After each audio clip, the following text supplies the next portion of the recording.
The A-pillar now. Let me get the flashlight again. Oh, flashlight in here.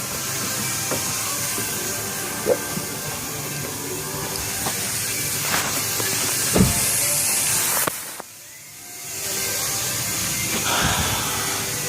You see the whole floor assembly has been, or A-pillar has been sectioned.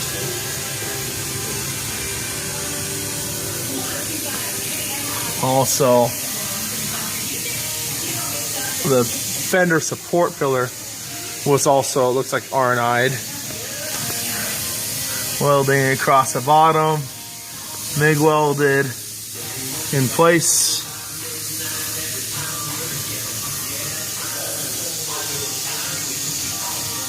Inside looks like there is no corrosion protection, what I could see. Other than paint, you can still see wires sticking through. Clips on the inside.